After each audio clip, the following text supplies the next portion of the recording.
Olá, boas-vindas ao Palavras em Vermelho, um espaço sonoro dedicado ao pensamento marxista-leninista. Nadezhda Krupskaya nasceu a 26 de fevereiro de 1869 em São Petersburgo. Foi uma veterana do Partido Bolchevique, o Partido Comunista da União Soviética. Interessada por Marx e pelo caminho revolucionário, começa a apoiar o movimento operário e as suas greves e começa a dar aulas nas escolas de domingo, que eram frequentadas por operários fabris. Aí começa a ensinar o marxismo aos operários, fazendo com que muitos se interessem pelos estudos e ingressem em círculos estudantis. Em 1896 é presa com Lenin durante as suas atividades de apoio a uma greve. Casam-se no exílio e não cessam mais a sua vida de luta pelo socialismo. Pelos seus conhecimentos em educação e experiência partidária, assumiu um papel basilar na educação da União Soviética, fazendo até parte da presidência do Colégio do Comissariado de Educação, sendo até vice-comissária do Colégio desde 1929 até à sua morte, em 1939. Lutou sempre, e desde sempre, por estabelecer um novo paradigma de educação na União Soviética.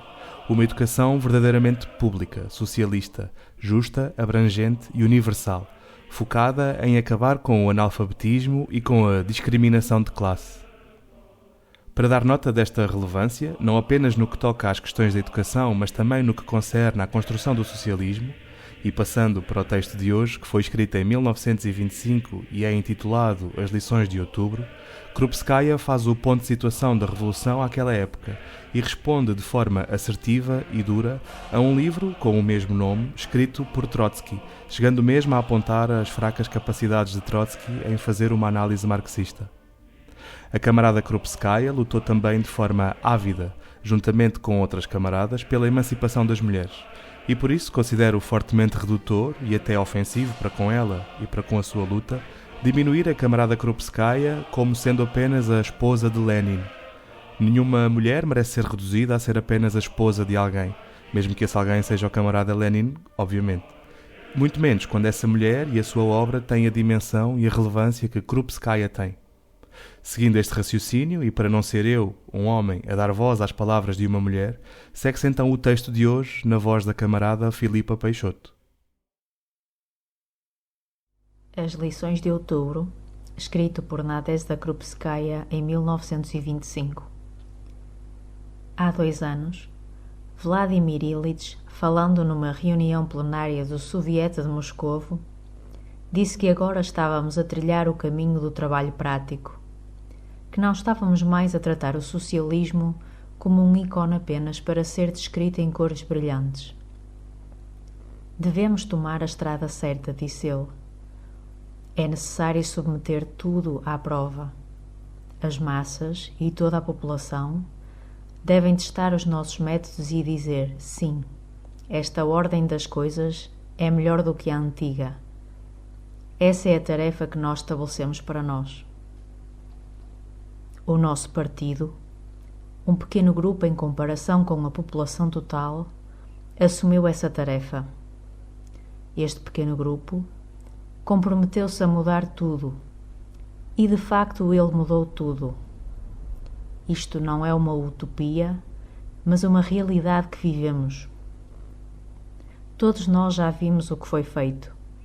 Tivemos que fazê-lo de tal forma que a grande maioria dos proletários e camponeses teve que admitir.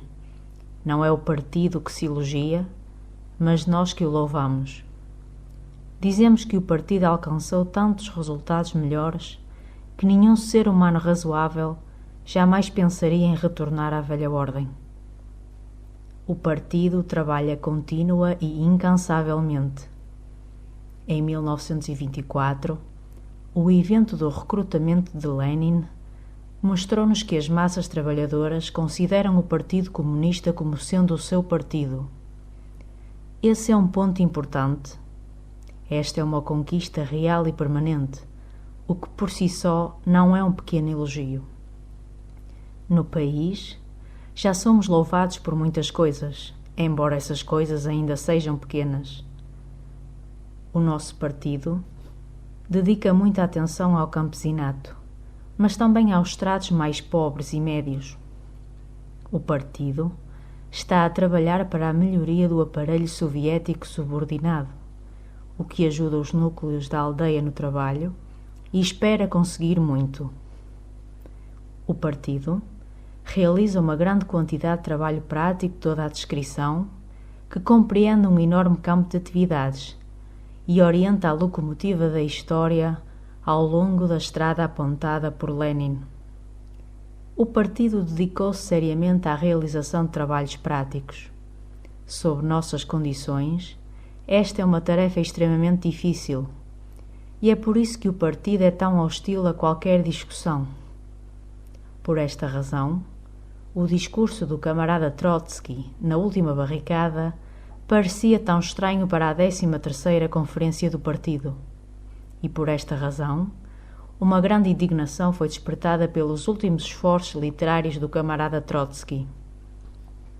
Não sei se o camarada Trotsky cometeu todos os pecados capitais dos quais ele é acusado. Os exageros da controvérsia são inevitáveis. O camarada Trotsky não precisa de se queixar sobre isso. Ele não veio ao mundo ontem e ele sabe que um artigo escrito no tom do Lições de Outubro é obrigado a invocar o mesmo tom na controvérsia que se seguiu. Mas esta não é a questão.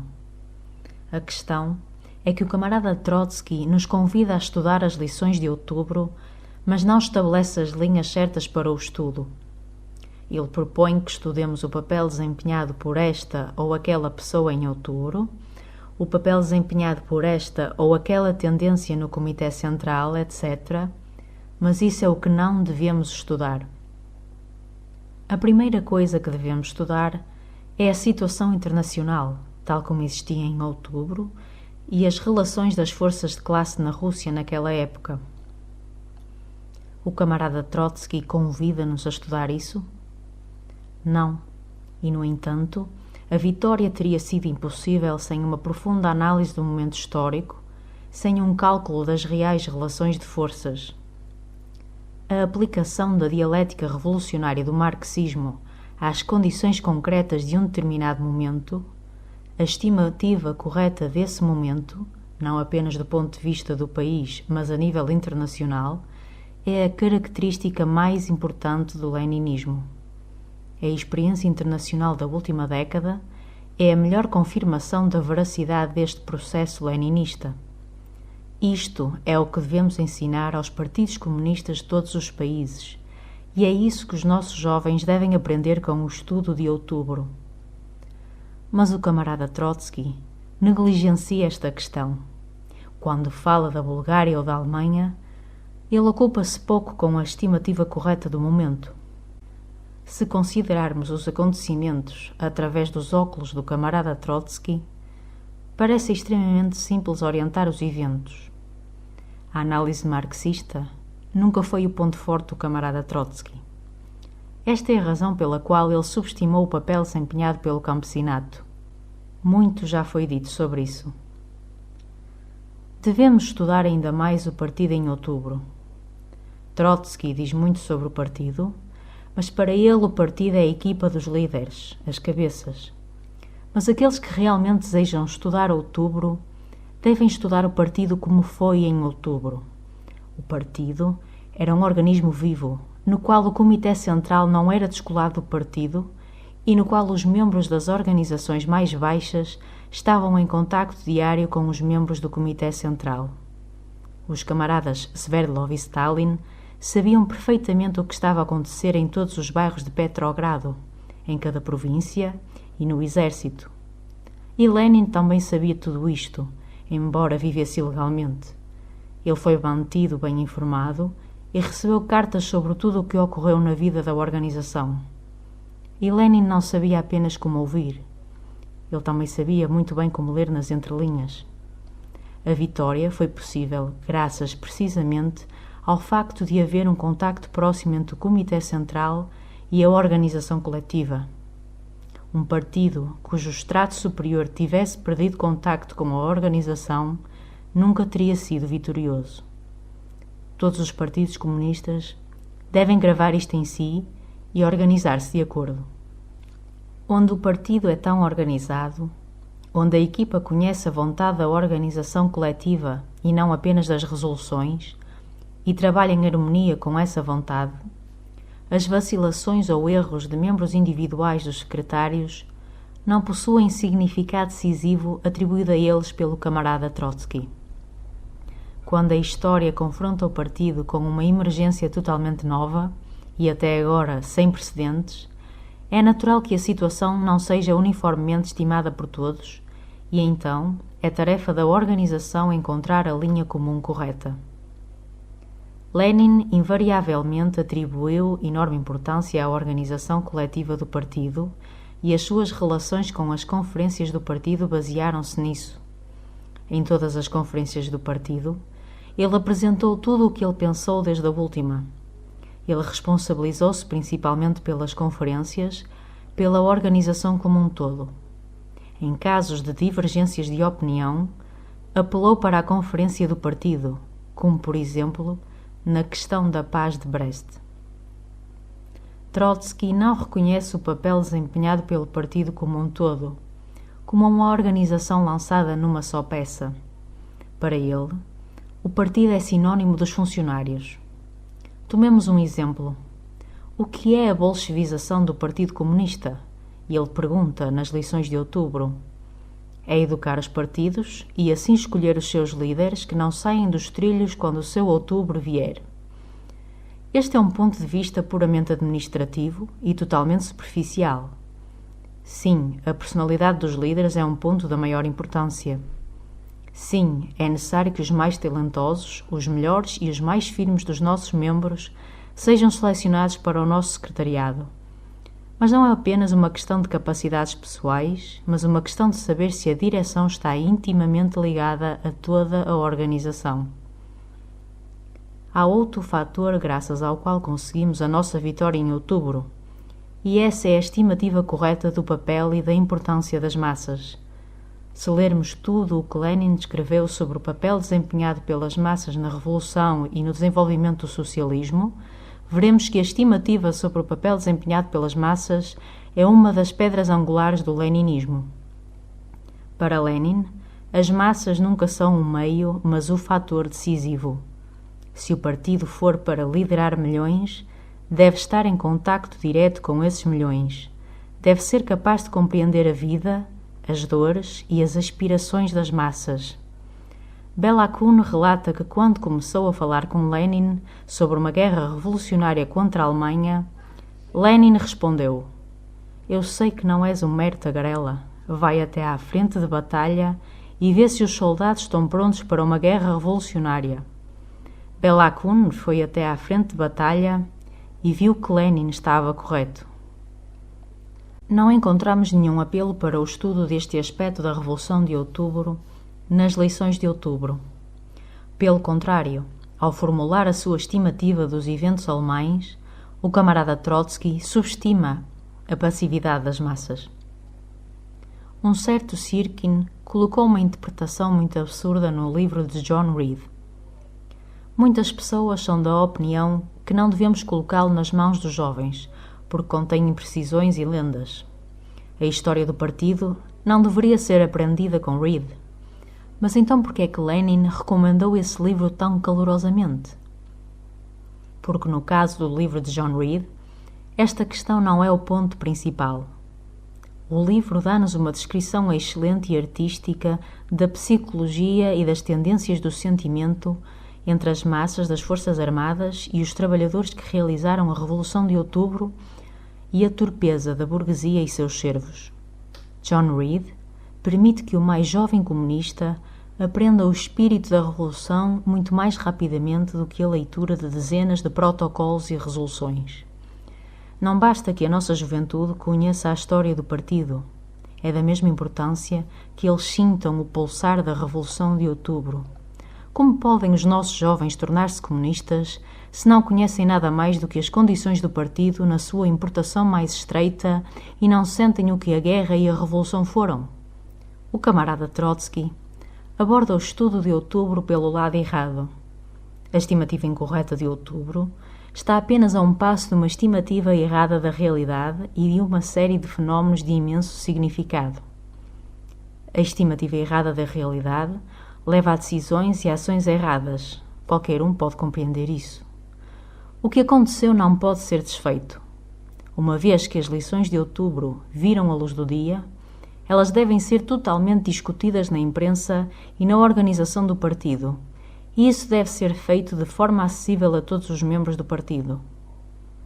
O nosso partido agora aumentou muito em número. Grandes massas de trabalhadores juntam-se ao partido e não estão suficientemente esclarecidos sobre as questões levantadas pelo camarada Trotsky. As coisas perfeitamente claras para um velho bolchevique que lutou decididamente pela linha leninista não são claras para o jovem membro do partido. Os leninistas devem aprender, acima de tudo, a não dizer isto. A discussão desta questão perturba a nossa aprendizagem. Pelo contrário, a discussão desta questão permitirá obter uma compreensão ainda mais profunda do leninismo. O camarada Trotsky dedicou todos os seus poderes à luta pelo poder soviético durante os anos decisivos da Revolução. Ele manteve-se heroicamente na sua posição difícil e responsável. Ele trabalhou com energia sem precedentes e realizou maravilhas no interesse da salvaguarda da vitória da Revolução. O partido não esquecerá isso. Mas as conquistas de outubro não foram ainda totalmente consumadas. Devemos continuar a trabalhar com determinação para a sua realização e aqui seria perigoso e desastroso desviar-se do caminho historicamente testado do leninismo. E quando um camarada como Trotsky pisa, mesmo que inconscientemente, o caminho da revisão do leninismo, então o partido deve pronunciar-se.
Go!